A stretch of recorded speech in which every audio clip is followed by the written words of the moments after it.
Hello, I'm David Frazier, the founder of Investors Monitor and the president and chief market strategist of Frazier and Mayer Research LLC, our independent investment research firm. Well, I'm recording this third in the series of our market factor videos, a new series that videos that we plan to record every week. We started out just a few weeks ago, and this is the third one. I'm recording today's market factor video on Tuesday, January the 16th. Now, as a heads up, we plan to generally record these videos every Saturday or Sunday. But this past weekend, because I was seeing a lot of mixed signals towards the end of last week, the week ending January 12th, regarding where the market would be headed over the very near term, I wanted to wait until today on Tuesday, January 16th, before recording this market factor video. And I'm glad that I did, because wow, we saw some wide swings in the U.S. stock market today. For example, the Dow Jones Industrial Average was up today, Tuesday, January the 16th. At one point in the day, it was up 283 points versus last Friday's close. And then in the late afternoon, it was down 100 points and ended up closing the day down approximately 10 points compared to last Friday. The same was true for the other major market indices, really around the globe, but I pay most attention to stock market indices for the United States. For example, the S&P 500 index was up early in the day, approximately 1.4%, but closed down 0.4%. And the NASDAQ Composite Index was up early in the day, approximately 1%, but closed the day down 0.5%. Now, this really doesn't surprise me for a few reasons. One, as I stated a moment ago, we were seeing some mixed signals late last week regarding where the markets would likely be headed over the very near term. Secondly, for the second week in a row, stock market indices from around the globe, and really when I say around the globe, I'm talking about the United States and other major regions of the world, including the Eurozone, Japan, China, India, and Brazil. And stock market indices for all of those countries over the past 2 weeks, and really during each of the past 2 weeks, appear to be trading at extended levels on a short-term basis when gauging the trading action in the markets on price momentum statistics.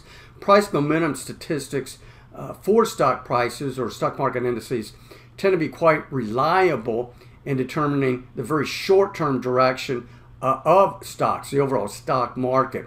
And when they get to extended levels, we usually see some kind of a pullback.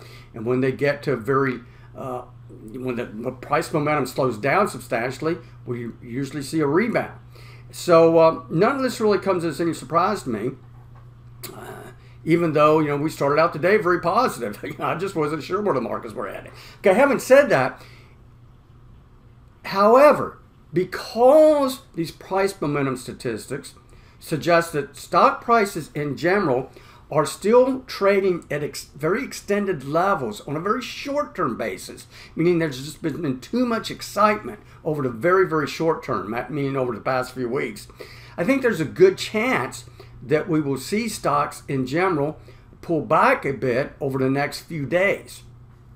If that were to occur, I would be really happy about that, because we at Frazier and Mayer Research LLC, we're monitoring several stocks that we would like to purchase and recommend for our clients and subscribers to our investment publications to allocate a portion of their resources.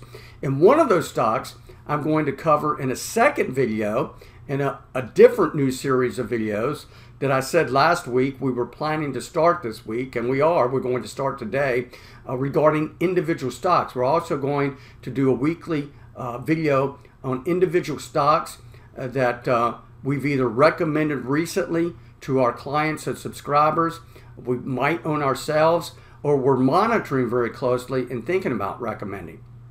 Now, the reason I say primarily that we would likely recommend buying on dips in the markets, in the stock market, is primarily because economic statistics from around the world, and once again, when I say from around the world, I'm really speaking of major regions of the world: the United States, the Eurozone, Japan, China, India, and Brazil.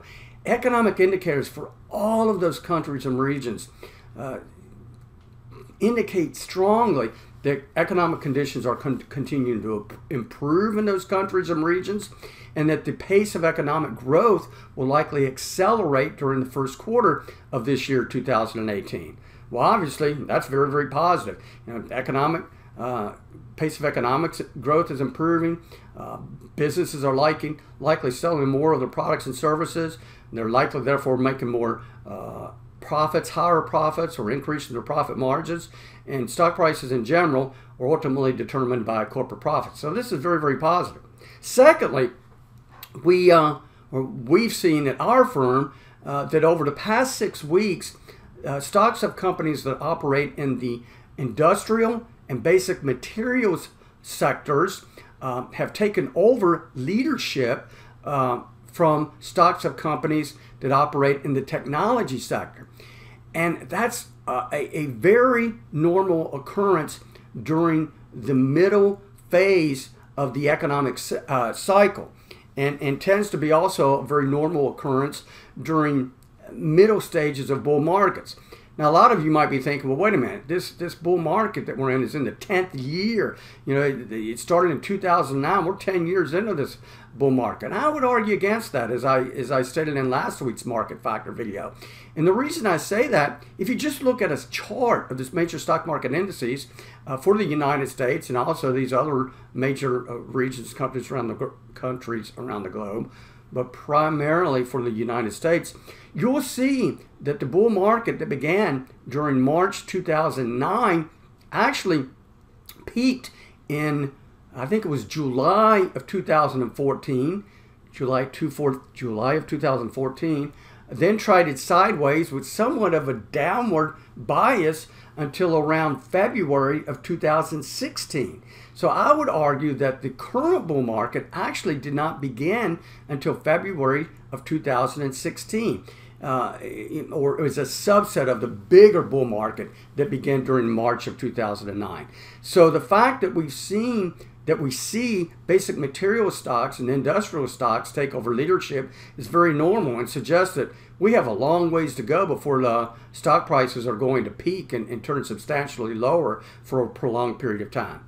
Lastly, the current reading on our proprietary buy-sell index and tactical asset and sector allocation model, the model from which that buy-sell index is derived, is nowhere near a sell, meaning the reading on that index suggests that stocks are nowhere near peaking.